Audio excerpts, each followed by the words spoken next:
اور فرمایا کہ اور خوشخبری لے رہی ہیں کہ جو لوگ ان کے پیچھے ہیں اور ابھی وہاں نہیں پہنچے، اور فرمایا کہ اللہ خوف علیہم ولا ہم یحزنون، تو ان پر نہ کوئی خوف ہے اور نہ وہ غمگین ہوں گے۔ اور اس کے بعد فرمایا کہ یستبشرون بنعمت من اللہ وفضل، وہ خوش ہو رہے ہیں اللہ کے انعام اور اللہ کے فضل پر، وَأَنَّ اللَّهَ لَا يُضِيعُ أَجْرَ الْمُؤْمِنِينَ، اور بے شک اللہ تعالیٰ مومنین کے اجر کو ضائع نہیں کرتا۔ یعنی یہاں پر تو اللہ سبحانہ و تعالیٰ نے ذکر کیا کہ صبح و شام جنت میں ان کو اللہ تعالیٰ رزق عطا کرے گا، لیکن آل عمران میں جس طبقے کا ذکر ہوا ہے، یعنی شہداء کا طبقہ ہے، یہ جو اللہ کی راہ میں جان دینے والے ہیں، اللہ نے فرمایا کہ ان کی شہادت اور ان کی موت کے بعد، اس دنیا سے جانے کے بعد، اللہ سبحانہ و تعالیٰ کی نوازشوں کا، اللہ کی نعمتوں کا ان پر آغاز ہو جاتا ہے، اور آخرت میں جنت میں تو ان کو نعمتیں ملنی ہی ملنی ہیں، لیکن شہادت کے بعد ہی اللہ تعالیٰ ان کے لیے نعمتوں کا ایک سلسلہ قائم فرما دیتا ہے۔ اب اس کے بعد اللہ پاک جنت کے بارے میں یہ فرماتا ہے کہ تلک الجنت التی نورث من عبادنا من کان تقیہ، فرمایا یہ وہ جنت ہے کہ جس کا وارث ہم اپنے بندوں میں سے ان کو بنائیں گے جو خدا سے ڈرنے والے ہوں۔ اب یہ وارث بن گئے، یعنی وارث سے مراد یہ ہے کہ جس کے پاس وہ چیز موجود رہتی ہے اس کو وارث کہا جاتا ہے۔ دنیا میں ایک نظام وراثت کا بھی چل رہا ہے، وہ یہ ہے کہ میں جو کچھ چھوڑ کے جاؤں گا وہ میری اولاد کو مل جائے گا، میری اولاد جو چھوڑے گی وہ اس کی اولاد کو مل جائے گا سب کچھ۔ تو یہ ایک وراثت، یعنی جس کو جو ملنا ہے وہ اسی کا وارث ہوتا ہے۔ یہاں پر اللہ سبحانہ و تعالیٰ نے یہ جو وارث بنایا اپنے بندوں کو، اس سے اشارہ اس بات کی طرف ہے کہ یہ گویا کہ جنت اللہ سبحانہ و تعالیٰ ان کو اس طرح عطا کرے گا کہ جنت واقعی ان کا حق تھا، یعنی دنیا انہوں نے اس طریقے سے گزاری تھی اور اپنی زندگی جو فانی زندگی ہے اللہ کی اطاعت و فرمانبرداری میں، اللہ کی محبت اور عشق اور تعلق میں گزاری، کہ اللہ سبحانہ و تعالیٰ ان کو جنت اس طرح عطا کرے گا کہ گویا کہ وہ جنت کے حقدار تھے، جنت تھی ہی انہی کے لیے اور انہی کا ورثہ اور انہی کی وراثت تھی جو اللہ تعالیٰ نے ان کو عطا کر دی۔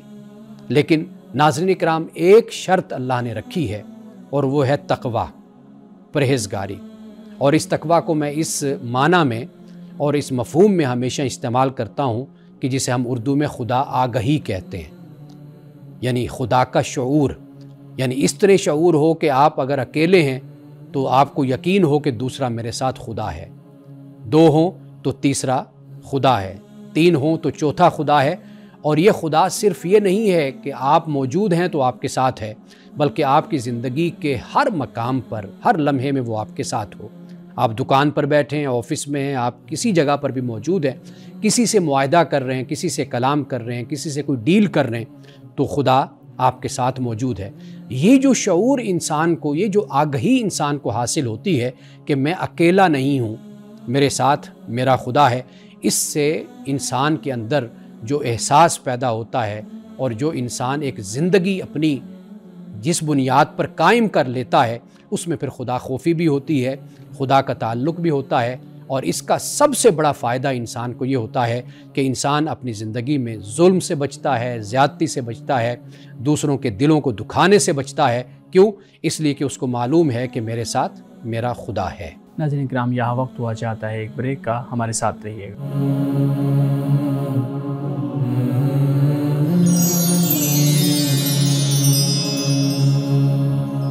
ویلکم بیک ناظرین۔ مانا صاحب، آپ اپنی گفتگو میں جنت کا ذکر کر رہے تھے، اور جب بھی ہمارے ہاں جنت کا یا دوزخ کا ذکر ہوتا ہے، جہنم کا ذکر ہوتا ہے، تو بہت سی ایسی آراء ہمارے سامنے آ جاتی ہیں جن کو سن کے خود بھی انسان حیران رہ جاتا ہے۔ کچھ سوالات ہیں، میں پہلے آپ کے سامنے رکھوں گا، پھر ہم اس رویے پہ بات کریں گے جو ان سوالات سے ہمارے سامنے آئے گا۔ سوال بنیادی طور پہ یہ ہے کہ جنت میں مرد اور خواتین ہوں گے تو اختلاط ہوگا، تو اس کی کیا حدود کوئی ہوں گی، قیود ہوں گی، یا دنیا کی طرح ہی یہ معاملہ چلے گا کہ کچھ حدود ہیں کچھ نہیں ہیں، لوگ اپنی مرضی کر رہے ہیں؟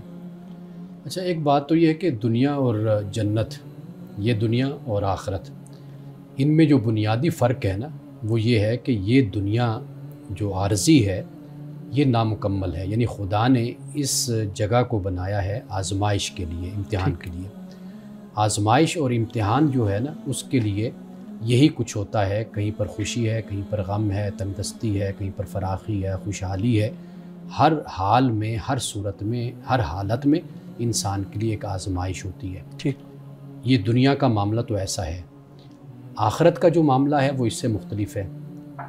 دنیا میں انسان کو مختلف داعیات دے کر بھیجا گیا ہے، یعنی انسان کو بھوک لگتی ہے، انسان کو پیاس لگتی ہے، انسان اپوزٹ جینڈر کی طرف انسان کی اٹریکشن ہوتی ہے، یہ اس دنیا کا معاملہ ہے۔ صحیح۔ اب وہ لوگ جنت میں ہوں گے کہ جنہوں نے دنیا میں بھی رب کی اطاعت و فرما برداری کی تھی، اور دنیا میں ان داعیات کے ہونے کے باوجود بھی انہوں نے رب کی نافرمانی نہیں کی تھی۔ صحیح۔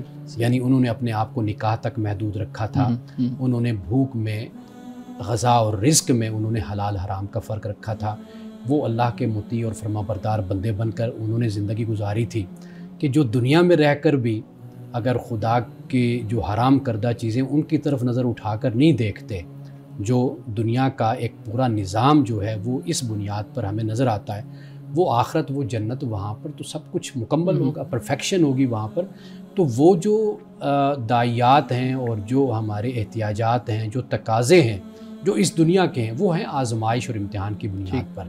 جنت ایک پرفیکٹ مقام کا نام ہے، صحیح، کہ وہاں پر سب کچھ، یعنی انسان اس دنیا میں جو سوچتا ہے نا کہ مجھے یہ میرے پاس ہوتا یا میرے پاس ہو یا یہ خواہشات میری مکمل ہو جائیں، یہ سب کچھ جب اس دنیا میں انسان اپنے آپ کو خدا کے حکم کا پابند رکھتا ہے تو پھر یہ ساری خواہشات جو اس کی نامکمل ہوتی ہیں وہ آخرت میں جنت میں اللہ سبحانہ و تعالیٰ اس کو پورا کرے گا۔ تو وہاں کا جو اصول اور ضابطہ اور طریقہ وہ سب کچھ اس دنیا سے مختلف ہے۔ تو لہٰذا ہم اس دنیا کو اس پر قیاس کر کے اس طریقے سے ہم سمجھ نہیں سکتے۔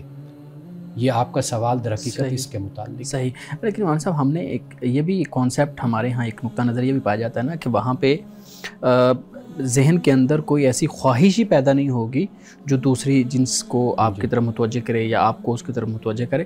تو پھر سوال یہ پیدا ہوتا ہے کہ پھر وہاں پہ جوڑے بنانے کا کیا تصور ہے؟ یعنی اللہ تعالیٰ کہتا ہے کہ ہم نے ہر چیز کا جوڑا جیسے دنیا میں پیدا کیا، کیا جنت میں بھی اس طرح کے جوڑے ہوں گے؟ جیسے ہم حور کا، غلمان کا لفظ استعمال کرتے ہیں، تو ہم نے آپ نے ہی اس کو بیان کیا تھا کہ حور مرد بھی ہے اور یعنی دونوں جو ہے نا وہ جینڈر کے لوگ ہوں گے۔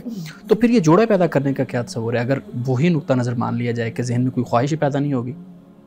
بات یہ ہے کہ جوڑے تو دنیا میں ہیں، اور نیک اعمال کرنے والے مرد بھی ہیں، نیک اعمال کرنے والی عورتیں بھی ہیں، صحیح، دونوں ہیں، تو دونوں کو جنت میں ہونا ہے۔ اور واضح بات ہے کہ وہاں پر جو معیار ہے، خدا کا کرائیٹیریا ہے، وہ نہ تو امارت کا ہے، نہ غربت کا ہے، نہ دنیا کے سٹیٹس کا ہے، یہ تو ہے نہیں۔ اب وہاں پر جو معیار ہے وہ ہے ایمان اور عمل صالح کا۔ جو ایمان میں اور عمل صالح میں جس درجے پر ہوگا اس کا تعلق اسی پر ہی ایک دوسرے کے ساتھ قائم ہوگا۔ میں وہی عرض کر رہا ہوں نا کہ دنیا میں جو خواہشات ہیں یہ انسان کی ہیں، یہ جنت میں بھی ہوں گی۔ جو انسان یہاں پر اپنی خواہشات کو ایک محدود دائرے میں اس نے رکھا کہ میں اپنے اللہ کی نافرمانی نہیں کرتا، اللہ انعام اور اجر کے طور پر وہ ساری خواہشات چاہتے وہ جنت میں اللہ پاک پوری فرمائے گا۔ تو یہ جو جوڑوں کا تعلق ہے یہ نہیں ہے کہ انسان بالکل ہی وہاں پر ہر چیز سے محروم کر دیا جائے گا۔ جو بھی انسان کی خواہش اس دنیا میں ہوتی ہے اس کی تکمیل خوبصورت طریقے سے ایمان والوں کے لیے، عمل صالح کرنے والوں کے لیے، وہ آخرت میں ہر طریقے سے پوری کر دی جائے گی۔ بالکل صحیح ہے۔ مولانا صاحب، جہاں میرے ذہن میں یہ بات آ رہی ہے کہ جو لوگ یہ سوالات کرتے ہیں، جو ہمارے پاس ایزمپشن پہ ہے نا جنت اور دوزخ کا جو بیان ہے، قرآن نے اتنا زیادہ کھول کے تو نہیں بتایا کہ وہاں پہ کیا ہوگا۔ تو جب لوگ یہاں پہ اس قسم کے سوالات کرتے ہیں جن کا ایزمپشن پہ ہمیں جواب دینا پڑتا ہے، تو آیا وہ ذہنی طور پہ کہاں کھڑے ہیں؟ قرآن نے ایک سرسری سا ذکر کر دیا، مطلب آپ کو انٹروڈیوس کرا دیا کہ جنت اور وہ ہے۔ تو یہاں پہ جب قرآن کے حوالے سے کوئی سوال کرتا ہے تو اس کو یہ کیوں سمجھ نہیں آتی کہ وہاں پہ ہر چیز ڈیسنسی کے حوالے سے ہوگی؟ تو بہت سٹرینج سوالات نہیں آتے لوگوں کے ذہن میں؟ دیکھیے، سوالات تو ذہن میں کسی نہ کسی صورت میں پیدا ہو ہی جاتے ہیں، لیکن اصل چیز جو ہے یہ ہمیں سمجھنا چاہیے کہ جو ایمان ہے وہ قرآن پر ہے، اور قرآن مجید نے جتنی بات بیان کر دی ہے آپ اس بات کو سمجھیں۔ ہاں، اس سے اگر متعلق کوئی بات ایسی ہے کہ جو اس سے تعلق رکھنے والی ہے تو اس بات کی وضاحت ایک عالم، ایک مفسر وہ کر دیتا ہے. یعنی مثال کے طور پر اب جب ہم جنت کی بات کرتے ہیں، اب جیسے شعیب صاحب نے یہ سوال رکھا، تو واضح بات ہے کہ جب ہم قرآن مجید کو پڑھیں گے ان سوالوں کے جوابات بھی ہمیں خود بخود مہیا ہو جاتے ہیں. یعنی اس دنیا کو کیسے بنایا رب نے، الذی خلق الموت والحیات لیبلوکم ایکم احسن عملا، اس بنیاد پر بنایا. جنت کو کس طرح بنایا؟ وہ جنت کو اس طرح بنایا کہ اس دنیا میں جو کمی رہ گئی انسان کی خواہشات کی تکمیل میں یا تقاضوں میں یا انسان امتحانات سے گزرتا رہا، اس کے لیے وہاں پر ایک جائز تکمیل نہ جی، ہاں جائز تکمیل، پرفیکشن کی صورت وہاں پر اللہ سبحانہ و تعالیٰ انسان کو عطا کرے گا. تو قرآن مجید نے اس بات کو تو ساتھ ہی بیان کر دیا، چاہے اس کو ضمناً بیان کیا. تو ایک ہوتا ہے کہ آپ متن کو سمجھ رہے ہیں جو متن بیان کر رہا ہے، ایک یہ ہوتا ہے کہ متن سے سوالات جو پیدا ہوتے ہیں ان سوالات کو پھر خود ہی متن ٹیکسٹ جو ان سا ہوتا ہے وہ دے بھی رہا ہوتا ہے ساتھ ساتھ. بالکل. میری مراد تھی کہ سوالات وہ کرنے چاہیے جو آپ کی نالج میں اضافہ کریں. سوال برائے سوال جو ہے تو وقت ضائع کرتا ہے اور آپ کہیں بھی کھڑے نہیں ہوتے. مطلب ہے کہ یہ جو سوال آپ نے کیا ہے کسی نے کیا تو آپ نے آگے پہنچایا ہے نا، اس سے کسی کی نالج میں کیا اضافہ ہوا ہے؟ یہ میرا سوال. دیکھیں، ایک تو ہر انسان کا درجہ ہوتا ہے نا. ہم اگر کسی سوال کو ایڈریس کرتے ہیں تو ایڈریس کرنے کا مقصد یہی ہوتا ہے کہ ہم پوچھنے والے کو یہ بتاتے ہیں کہ آپ کے سوال کا تو اتنا جواب بن جاتا ہے. ممکن ہے کہ وہ کسی اور سے پوچھے، وہ اس کے سامنے پھر روایات کا ذخیرہ رکھ دے، موضوع روایات جیسے ہمارے ہاں لوگ خطاب میں اور تقریروں میں بیان کرتے رہتے ہیں. اب وہ موضوع روایات ہیں، من گھڑت ہیں، ان کو سناتے رہتے ہیں. اس سے مزید جو مشکلات پیدا ہوتی ہیں اور ابہام پیدا ہوتے ہیں، اعتراضات اٹھتے ہیں. تو میرا خیال ہے کہ اگر انہی عامی سوالوں کو، عام لوگوں کے سوالوں کو اگر ایک عالم اگر ایڈریس کرے گا تو میرا خیال ہے کہ وہ بہت بہتر طریقے سے اس کو ایڈریس کر کے کم از کم اتنا یہ ہے کہ وہ جو مزید دروازے کھلتے ہیں کم از کم وہ ان دروازوں کو تو بند کر دیتا ہے. تو میرے خیال میں یہاں پہ نا جو اس طرح کے سوالات پیدا ہوتے ہیں مختلف اذہان کے اندر، وہ انہی روایات کی وجہ سے پیدا ہوتے ہیں جن کی طرف آپ نے توجہ دلائی ہے. جیسے خطباء ہمارے ہاں بیان کرتے ہیں، بڑے بڑے نام ہیں جو ہے نا، وہ جو پاکستان میں جب مذہبی گفتگو کرتے ہیں تو وہ جنت اور دوزخ کا اسرائیلی روایات بھی آ جاتی ہیں. اچھا، جب ہم بات کر رہے تھے لغو بات نہیں سنیں گے، آپ نے اس آیت کا حوالہ دیا، تو ہمارے ہاں تو اسی سے میں اگر لنک کروں تو جو چیزیں بیان کی جاتی ہیں جنت کے احوال، اور پھر جب اس کو جنس کے ساتھ جوڑا جاتا ہے تو جسمانی ساخت اور پھر خواہشات اور اس طرح کی چیزیں بیان کی جاتی ہیں. یہ جو رویہ ہے کہ بیان کر دینا، حالانکہ قرآن تو ان چیزوں کا کوئی بیان نہیں کر رہا، یہ رویہ کیوں پیدا ہوتا ہے؟ اور ہمارے ہاں اسکالرز میں تو کہوں گا کہ بہت زیادہ تعداد میں اس طرف متوجہ ہوتے ہیں، قرآن کی طرف کم متوجہ ہوتے ہیں. کیا وجہ ہے اس رویے کی؟ اچھا، اس کے ایک تو میں نے شاید پہلے ذکر کیا یا نہیں کیا، لوگوں کا طریقہ یہ ہوتا ہے، یعنی ہمارے ناولسٹ، ناول نگار ہیں، افسانہ نگار ہیں، کہانی نویس ہیں، وہ ان کو ایک مرکزی خیال، ایک آئیڈیا ان کو مل جاتا ہے، پھر وہ اس کو مزید پھیلاتے چلے جاتے ہیں. یعنی اگر آپ کوئی ڈرامہ دیکھیں گے نا تو اگر آپ اس کا خلاصہ بیان کریں یا کوئی ناول پڑھیں، آپ اس کا خلاصہ یہ بیان کریں گے کہ یہ مثال کے طور پر بانو قدسیہ کا ناول ہے راجہ گدھ، اگر آپ اس کو پڑھیں تو آپ مختصر کہیں گے کہ حلال و حرام کی فلسفی اس میں بیان کی گئی. سمپل سی بات ہے، ایک جملے کے اندر آپ نے بات کہہ دی. لیکن جب آپ اس کو پورا دیکھیں، وہ پھیلا کے وہ کہاں تک پہنچ گیا، 200-300 صفحات کا ایک ناول بن گیا. لوگوں نے یہی طریقہ اختیار کیا. یعنی مثلا جنت کا ذکر ہو گیا، اب اس جنت کے آئیڈیا کو، اس کے تصور کو لوگوں نے پھر آگے کہانیوں کی صورت میں بیان کیا. اچھا، گزشتہ صدیوں میں اگر آپ دیکھیں، اب تو لوگوں کے پاس تفریح کے بھی بہت راستے ہیں. ڈرامے دیکھ لیتے ہیں، فلمیں ہو گئیں، اسٹیج شو ہو گئے یا دوسرے پروگرام ہو گئے، اب تو بڑی سہولتیں. اس وقت لوگوں کی جو عیاشی یا تفریح ہوتی تھی نا، وہ یہ صرف کہانیاں ہوتی تھیں. میلوں میں لوگ چلے گئے، وہاں پر کہانیاں سن لی. وہاں پر پھر یہ چیزیں بہت زیادہ، جیسے آپ مثلا اپنے بچے کو کوئی کہانی سنا رہے ہیں، سلانے سے پہلے، نیند سے پہلے آپ اس کو سٹارٹ کر دیں گے، پھر اس میں خود ہی رنگ بھرتے چلے جائیں گے. بے شک آپ نصیحت رکھیں، اس میں سبق رکھیں، آپ کہیں گے بیٹا اگلی قسط اب کل، اب اس میں ایک سسپینس بھی پیدا ہوتا ہے. لیکن امانت صاحب، قصص القرآن کو ہم کہانیاں تو نہیں کہہ کے الیبوریٹ کر سکتے نا، نہیں وہی رہنا پڑتا ہے نا. ایک قصص القرآن کو بھی اگر آپ دیکھیں، اس میں بھی وہ کہانیاں ہی ہیں. جیسے ہم اسرائیلی روایات کی بات کر رہے ہیں یا موضوع اور من گھڑت روایات کی ہم بات کر رہے ہیں، تو اس کا جو پیٹ بھرا گیا ہے اور جو صفحات بھرے گئے ہیں وہ اسی طرح ہی ہیں. قرآن مجید نے ایک چیز کو بیان کیا ہے جی بس، پھر اس پر جو کچھ لکھا گیا ہمارے ہاں ادھر ادھر سے، وہ پھر اس کو جمع کر کے ایک تفسیر کی صورت بنا دی گئی، پھر لوگ اسی کو آگے بیان کرتے رہتے ہیں۔ تو یہ در حقیقت جو انسانی مزاج ہے نا کہ وہ چاہتا ہے کہ مزید کوئی سسپینس ہو، کوئی تجسس ہو، کوئی کہانی کو آگے لمبا کیا جائے، پڑھایا جائے۔ آپ دیکھیے جب آپ مختصر بات کرتے ہیں لوگوں کو اور ٹو دا پوائنٹ بات کرتے ہیں، شاید لوگوں کو وہ زیادہ نہیں پسند آتی۔ جب آپ اس میں کچھ رنگ بھریں گے، کچھ جذباتی باتیں، کچھ کہانی کی باتیں، آپ دیکھیں کہ اس پر لوگ، آپ اپنے یعنی یوٹیوب چینلز مختلف آپ دیکھ لیں، وہاں پر جو ویورشپ ہوتی ہے لاکھوں اور ملینز میں ہوتی ہے، جو سکالرز کی ہوتی ہیں وہاں پر آپ دیکھ لیجیے چند ہزار لوگ ہوتے ہیں جو ان کو سننے والے۔ یہ فرق ہوتا ہے عام ذہن کا اور ایک علمی ذہن کا۔ ناظرین کرام، یہاں وقت ہوا جاتا ہے ایک بریک کا، ہمارے ساتھ رہیے گا۔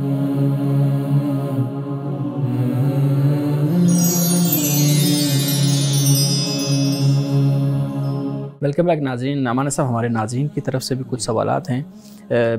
ایک سوال ہے میں آپ کے سامنے رکھتا ہوں، آپ بتائیے گا کہ سوال ٹھیک ہے نہیں ٹھیک، پھر اس کا جواب بھی دیجیے گا۔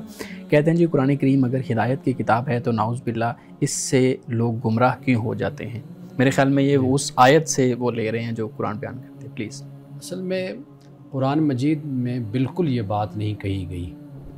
قرآن مجید میں جو فرمایا گیا ہے، اس آیت سے پہلے ایک مثال قرآن پاک نے دی ہے، ان اللہ لا یستحی ان یضرب مثلا بعودۃ فما فوقہا، کہ ایک مچھر کی مثال ہے مکھی کی، وہ اللہ تعالیٰ دینے سے حیا نہیں کرتا، ہچکچاتا نہیں، وہ مثال دے دیتا ہے۔ فما فوقہا، اس سے اوپر نیچے چھوٹی بڑی مثال اللہ دیتا ہے بات سمجھانے کے لیے۔ جو ایمان والے ہیں وہ تو جانتے ہیں کہ یہ رب کی طرف سے حق ہے۔ جو دوسرا طبقہ ہے وہ کہتا ہے بھئی اس سے اللہ کی کیا مراد ہے، بہذا مسئلہ، جو قرآن کے الفاظ ہیں۔ تو وہاں پہ اللہ پاک نے فرمایا کہ اس مثال کے ذریعے سے اللہ بہت لوگوں کو گمراہ کرتا ہے اور بہت سے لوگوں کو اللہ ہدایت دیتا ہے۔ قرآن کے بارے میں یہ الفاظ کہیں پر بھی نہیں ہے کہ نعوذ باللہ کہ قرآن بہت سے لوگوں کو ہدایت دیتا ہے اور قرآن بہت سے لوگوں کو گمراہ کرتا ہے۔ تو یہ ایک غلطی ہے جو عام طور پر لوگوں کے ذہنوں میں ڈال دی گئی، اور یہ بدقسمتی سے ہمارے ہاں جب یہ فرقہ واریت کا ماحول ہے اور اختلاف کا جو ماحول ہے، اس میں پھر یہ کہہ دیا جاتا ہے کہ فلاں اتنا بڑا اگر عالم ہے تو کیا ہوا، کئی لوگ قرآن سے گمراہ بھی ہو جاتے ہیں، یہ بھی گمراہ ہو گئے ہیں، قرآن بہت زیادہ پڑھتے ہیں یا قرآن سے بڑا ان کا تعلق ہو گیا ہے، تو لہٰذا یہ قرآن کا بڑا دعویٰ کرتے ہیں کہ میں قرآن سمجھتا ہوں فہمی کا، تو لہٰذا یہ قرآن کہتا ہے کہ بہت سے لوگ قرآن پڑھ کر بھی گمراہ ہو جاتے ہیں۔ تو یہ غلط استدلال ہے جو قرآن سے کیا جاتا ہے۔ بالکل صحیح ہے۔ اسی سے متعلق مانا صاحب ایک اور ہمارے ناظرین کی طرف سے سوال ہے، وہ کہتے ہیں جی انسان کے بیمار ہونے میں کیا خدا کی مرضی شامل ہوتی ہے، اور خدا یہ کیوں چاہتا ہے کہ چھوٹے بچے بیمار رہیں؟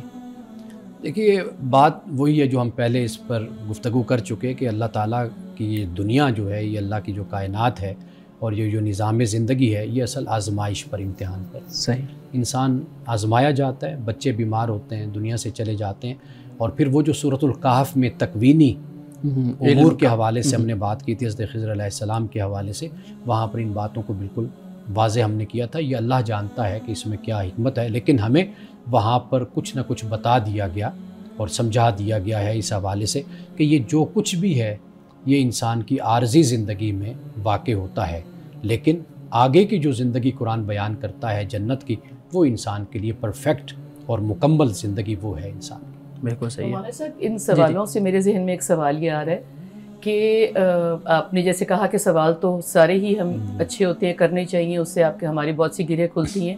ہم اپنے بچوں کو اور اپنے بڑوں کو اور اپنے آپ کو بھی کیسے اس جگہ پہ لے کے آئیں کہ ہم اچھے سوال کریں، مطلب ہے کہ جو ہماری نالج کو بڑھائیں، ہماری انفارمیشن کو بڑھائیں اور ہمارا رخ خدا کی طرف کریں۔ ایسے سوالات، کچھ ایسے سوالات ہوتے ہیں کہ جس سے پتہ لگ رہا ہے کہ آپ نعوذ باللہ اللہ کو کہاں پہ رکھ رہے ہیں، کہ جنت میں فلاں کیا نہیں ہوگا، بچوں کو کیوں اٹھا لیتا ہے۔ اگر ہم گرو کرنے کی تھوڑی سی کوشش کریں تو وی کم اپ ود گڈ کویسچنس۔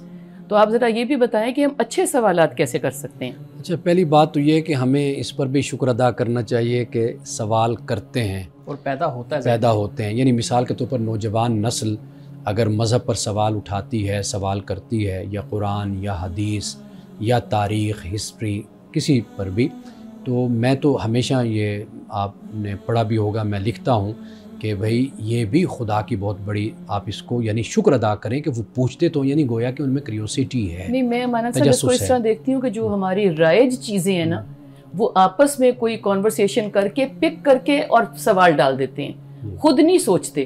ہمارے ایک سوچنے کا کام بھی ہے نا کہ آیا اس سوال یہ بنتا ہے کہ نہیں. مجھے بہت دفعہ لگتا ہے کہ یہ بچے قرآن سے نہیں اپنی تجسس لے کر آ رہے, سنی سنائی باتوں پہ تجسس بنا رہے ہیں اور علماء کو بھی ٹیسٹ کر رہے ہیں. دیکھیے وہ بالکل آپ کی بات ٹھیک ہے, لیکن میرا ذاتی جو نقطہ نظر ہے اس حوالے سے وہ یہ ہے کہ سائل کا جو سوال ہے بس آپ اس کو ایڈریس کریں, اس لیے کہ کسی کے چہرے پر نہیں لکھا ہوتا, ہمیں نہیں پتہ چلتا کہ یعنی میں اگر خدا نہ خواستہ جیسے ہمارے زمانے میں ہمارے استاد سیدھا ہم پر اٹیک کر دیتے تھے کہ تم وہابی ہو گئے ہو, تم یہ ہو گئے ہو, تم وہ ہو گئے ہو, اس طرح کے سوال کرتے ہو. حالانکہ نہ ہم کچھ بھی نہیں ہوئے تھے, ہمیں جو ہم پڑھ رہے تھے ان سے تو اسی سے ہمارے سوالات پیدا ہوتے تھے. یہ الگ بات کہ ہمارا مطالعہ دیگر علماء کا اسکالرس کا بھی ہوتا تھا, لیکن سوال تو بندہ پوچھتا ہے اپنی تسلی کے لیے.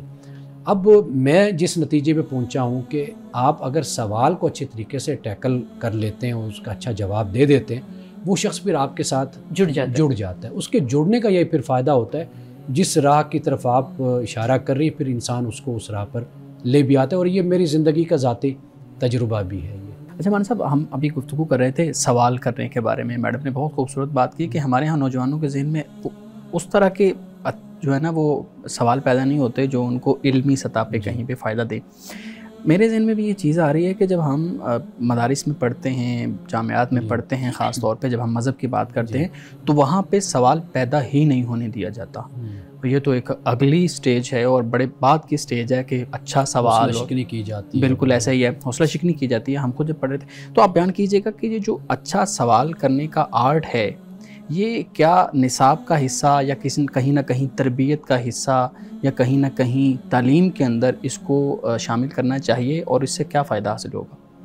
دیکھیے پہلی بات تو یہ ہے کہ ہم جس جگہ پر بیٹھے ہیں 50-55 سال کی عمر کے بعد, ہمیں ذہنی طور پر اس بات کو ماننا چاہیے اور اخلاقی جرت ہم میں ہونی چاہیے کہ ہم جو بات کر رہے ہیں ہم سے اختلاف کیا جا سکتا ہے, ہماری بات مکمل نہیں ہے. صحیح. شاگرد ہو, وہ ہمارا ہم اثر ہو, ہمارا ہم پیشہ ہو, کوئی بھی ہے جو علم کی دنیا سے تعلق رکھتا ہے, اس کو پورا حق ہے کہ وہ ہم سے اختلاف کرے. جب ہم بحیثیت انسان کے اپنے آپ کو اس مقام پر نہ رکھیں کہ جس مقام پر سمجھا جاتا ہے خود کو, ہم ایک طالب علم کے طور پر اپنے آپ کو خیال کریں, تو وہاں پر پھر یہ گنجائش پیدا ہو جاتی ہے کہ دوسرا آپ سے اختلاف کرے تو آپ اس کو کھلے دل سے قبول کرتے ہیں. اور پھر میں ذاتی طور پہ یہ سمجھتا ہوں کہ سوال کو ہمیشہ اس کی حوصلہ افزائی ہونی چاہیے. کوئی بھی ہے طالب علم, دلوں کے حال سے اللہ واقف ہے کہ وہ آپ کو تنگ کرنے کے لیے آپ سے پوچھ رہا ہے, آپ کو ستانے کے لیے پوچھ رہا ہے, آپ کا علم پرکھنے کے لیے پوچھ رہا ہے, جانچنے کے لیے کہ آپ کے پاس کتنا علم ہے, وہ اللہ جانتا ہے, وہ جانتا ہے. لیکن اگر آپ خوش اسلوبی سے اچھے طریقے سے آپ اس کو اگر جواب دیتے ہیں, وہی شخص کہ جو آپ کا امتحان لینے کے لیے آتا ہے یا آپ کو ستانے کے لیے آتا ہے, وہی آپ کے پاس پھر بیٹھنے کے لیے بھی تیار ہو جاتا ہے. لیکن اگر آپ اپنی ناسمجھی اور بدگمانی میں, جسے شریعت بھی منع کرتی ہے, آپ اس پہ الٹا اٹیک کرتے ہیں اور اس کے سوال پر حوصلہ شکنی کرتے ہیں, تو یہ رویہ میرا خیال ہے کہ پھر علم کی پرورش کا اور علم کو آگے بڑھانے کا ذریعہ نہیں ہے. ناظرین کرام, مزید سوالات شامل کرتے ہیں ایک بریک کے بعد, ہمارے ساتھ رہیے.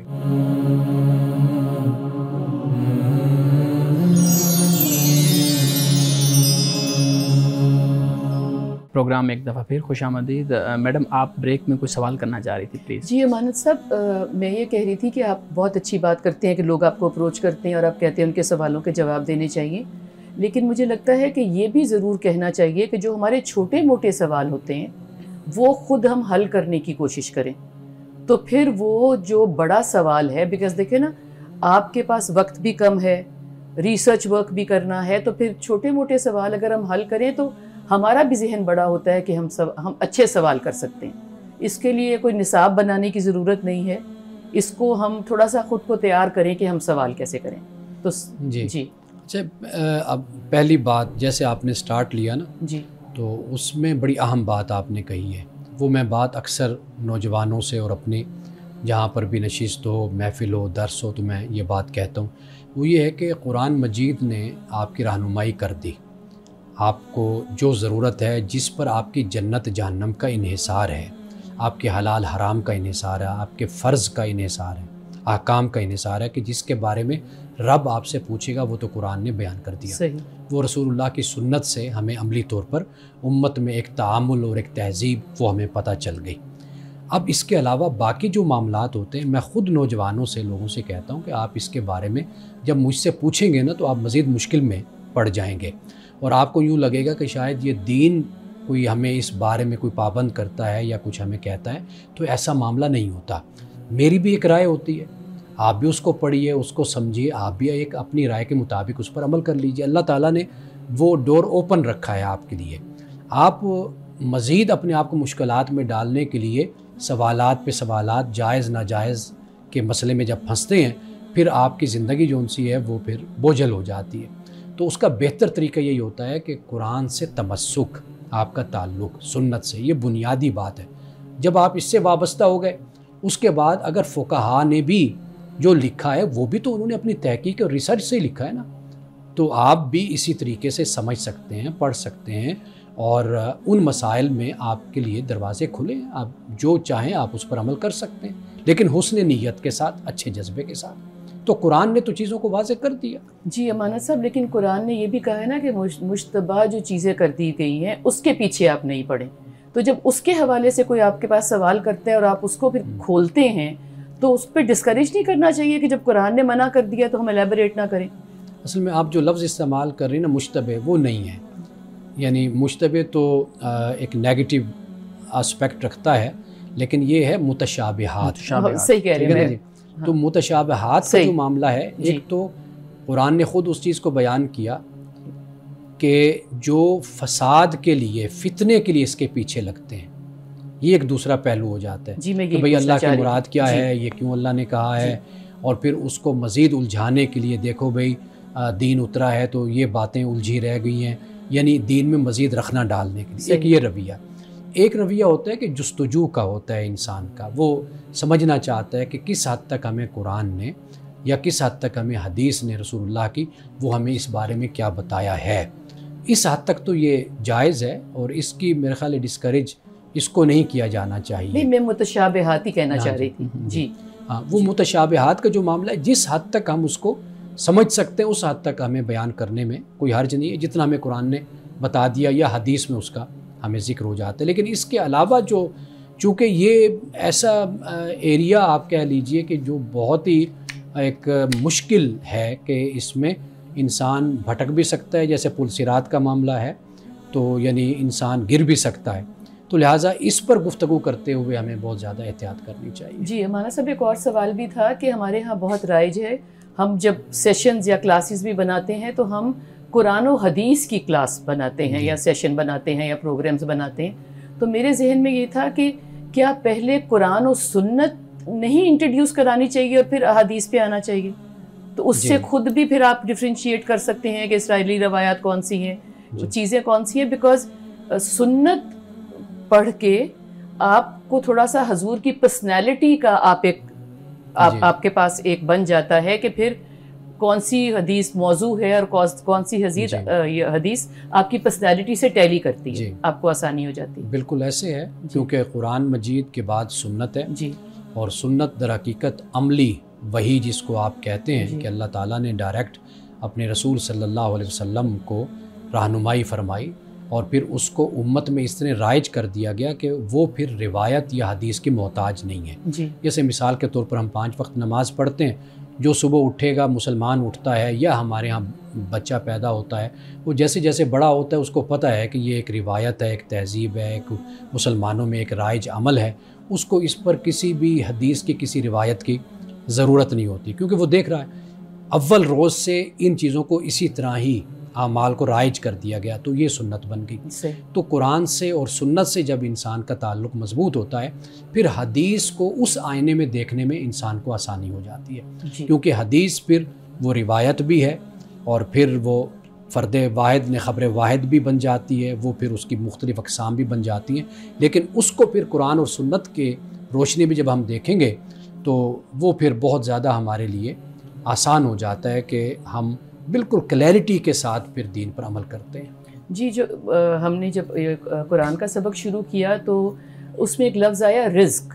جی، تو رزق کا لفظ جب ہمارے ہاں بولا جاتا ہے تو ہم سمجھتے ہیں روٹی سالن کے اوپر رزق ختم ہو گیا۔ اس کو تھوڑا سا الیبوریٹ کر دیں کہ ہماری زندگی میں کون کون سی چیزیں ہیں جو سب رزق کہلاتی ہیں، میرا بولنا، دیکھنا، سننا، سمجھنا، رجوع کرنا۔ قرآن مجید میں ثمرات کا لفظ بھی استعمال ہوا ہے اور قرآن مجید میں یہ رزق کا لفظ بھی استعمال ہوا ہے۔ ثمرات در حقیقت ہمارے ذہن میں تو آتا ہے پھل، تو جبکہ یہ صرف پھل نہیں ہے، باقی چیزیں جو انسان کی غذا اور خوراک اور نعمتیں خدا کی طرف سے ہوتی ہیں اس کے لیے ثمرات کا لفظ استعمال ہوا۔ اسی طرح جو رزق ہے یہ بھی بہت وسیع لفظ ہے، یعنی اللہ سبحانہ و تعالیٰ کی طرف سے جو کچھ بھی انسان کو دیا جاتا ہے وہ جسمانی انسان کی پرورش کے لیے ہو یا انسان کی روحانی پرورش کے لیے ہو، وہ سب کچھ اس کو قرآن پاک نے رزق کے لفظ سے اس کو بیان کیا ہے۔ تو یہ ہمارے ہاں ایک غلط تصور پایا جاتا ہے کہ لوگ جب رزق کی بات کرتے ہیں تو رزق کی مراد یہی لیتے ہیں معاش، معیشت۔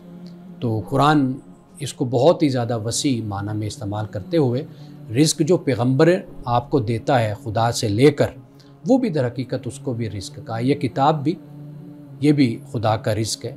تو جو ہدایت ہے، رہنمائی ہے، وہ بھی خدا کا رزق علم ہے، اس میں ہدایت جی، ہے، علم ہے، سب کچھ اس میں شامل ہو جاتا ہے۔ جی میڈم جی، ایک اور سوال بھی آج کسی نے مجھے کیا کہ طریقت اور شریعت میں کیا فرق ہے، تو یہ بھی ذرا بیان کریں۔ دیکھیے، طریقت ہمارے ہاں تصوف کی اصطلاح ہے، قرآن مجید نے نہیں اس کو اس طرح استعمال کیا جس طرح ہم اس کو سمجھتے ہیں۔ علم تصوف میں طریقت سے مراد یہی ہے کہ جو ریاضت ہے اور جو اللہ تعالیٰ سے تعلق قائم اس کرنے مسلک کی جو ریاضت اور طریقہ کار ہے، یعنی اس تصوف کی، یعنی تصوف، اچھا تصوف سب میں رائج ہے، یعنی ہم اس کو کسی خاص مسلک کے ساتھ نہیں جوڑ سکتے، یعنی ایون کہ جن کے بارے میں ہمارے ہاں تاثر یہ ہے کہ یہ شاید تصوف کے مخالف ہیں، وہ بھی تصوف کے قائل ہیں۔ یعنی مثال کے طور پر علامہ ابن تیمیہ کا ذکر ہوتا ہے، ابن تیمیہ کے شیوخ میں غالباً حضرت شیخ عبد القادر جیلانی کا بھی ذکر ہوتا ہے، اسی طرح ابن قیم ہیں، ان کے بارے میں یہی مشہور ہے۔ لیکن بدقسمتی یہ ہوتی ہے کہ یہ مخالفت کر رہے ہوتے ہیں آپ کے رائج الوقت بدعات کی، اس پر تنقید کر رہے ہوتے ہیں۔ ہمارے ہاں جو ایک روایتی طبقہ ہوتا ہے وہ یہ خیال کر لیتا ہے کہ شاید یہ بنیادی طور پر اسی کے ہیں ہی مخالف، تو ایسا نہیں ہوتا۔ تو تصوف جو آپ کو ایک نظام دیتا ہے جو ہمارے بزرگوں نے بیان کیا، اس میں اللہ سے تعلق آپ کس طرح اپنا قائم کرتے ہیں، اللہ کا قرب کیسے آپ حاصل کر سکتے ہیں۔ نہیں، لیکن نظام تو ہمیں سنت کو نہیں ہمیں دینا چاہیے۔ دیکھیے، صوفیہ کی طریقت سے تو نظام نہیں ہم نے لینا نا، ہمیں تو قرآن کے بعد سنت سے نظام لینا ہے۔ نہیں، ان کے نظام وظائف، ان کی پھر وہ مراقبے، پھر وہ سارا کچھ بھی تو طریقت میں آ جاتا ہے۔ جی، میں نظام سے یہی مراد لے رہا ہوں، یعنی ایک علم ہے، تصوف ہے، وہ اس میں اپنا ایک طریقہ کار رائج ہے۔ اب ہمیں یہ دیکھنا ہے کہ وہ کہیں پر قرآن اور سنت کے خلاف تو نہیں ہے۔ اگر قرآن و سنت کے خلاف نہیں ہے اور وہ ایک اعتدال اور توازن کے ساتھ وہ عمل اگر کیا جاتا ہے تو میرا خیال ہے کہ پھر اس میں تو کوئی حرج نہیں ہے۔ اگر مثال کے طور پر آپ اللہ کے کسی اسم کا وظیفہ کر لیتی ہیں، آپ پڑھتی ہیں، تو اس پر کون فتویٰ لگائے گا کہ بھئی آپ یہ کام نہ کریں؟ اگر آپ نفل پڑھتی ہیں تو اس پر کون سی یعنی شریعت کی روح سے ہم کہیں گے یہ ناجائز ہو گیا؟ تو میرا خیال ہے کہ یہ ہمیں پھر اس کی تنقیح کرنی ہوگی، یعنی اس کو ہم نے پھر فلٹر کرنا ہوگا، دیکھنا ہوگا کہ آیا کہ کیا عمل قرآن اور سنت کے مطابق ہے اور کیا نہیں ہے۔ تھینک یو جی۔ ہمارے صاحب آج کی حدیث مبارکہ بیان کیجیے گا۔ آج کی حدیث حضرت عبداللہ ابن عمر رضی اللہ تعالی عنہما سے روایت ہے اور یہ حدیث بہت اہم ہے۔ آپ فرماتے ہیں کہ کوئی شخص اس وقت تک عالم نہیں ہو سکتا جب تک وہ اپنے سے اوپر والے سے حسد کرنے سے رک نہ جائے۔ یہ سنن دارمی میں ہے اور اس کا نمبر ہے 295۔ تو آپ یہ فرماتے ہیں کہ کوئی شخص اس وقت تک عالم نہیں ہو سکتا جب تک وہ اپنے سے اوپر والے سے حسد کرنے سے رک نہ جائے اور اپنے سے نیچے والے کو حقیر سمجھنے سے باز نہ آ جائے اور اپنے علم کے بدلے قیمت لینا نہ چھوڑ دے۔ تو حضرت عبداللہ ابن عمر فرماتے ہیں کہ تب انسان عالم بنتا ہے۔ اور یہ بات میں ہمیشہ اپنے طلباء سے کہتا ہوں کہ اپنے اور علم کے درمیان اگر کوئی آپ اپنی غرض کو لے کر آئیں گے، لالچ اور حرص اور طمع کو لے کر آئیں گے، تو پھر کبھی بھی علم آپ کو نصیب نہیں ہوگا۔ ناظرین کرام، اس دعا کے ساتھ اپنے پروگرام کا اختتام کریں گے۔ اللہ رب العزت حسن کلام اور تاثیر کلام عطا فرمائے، ہماری زبان کی گروں کو کھول دے اور سننے والوں تک خیر کا پیغام پہنچے۔ اجازت دیجیے، خدا حافظ۔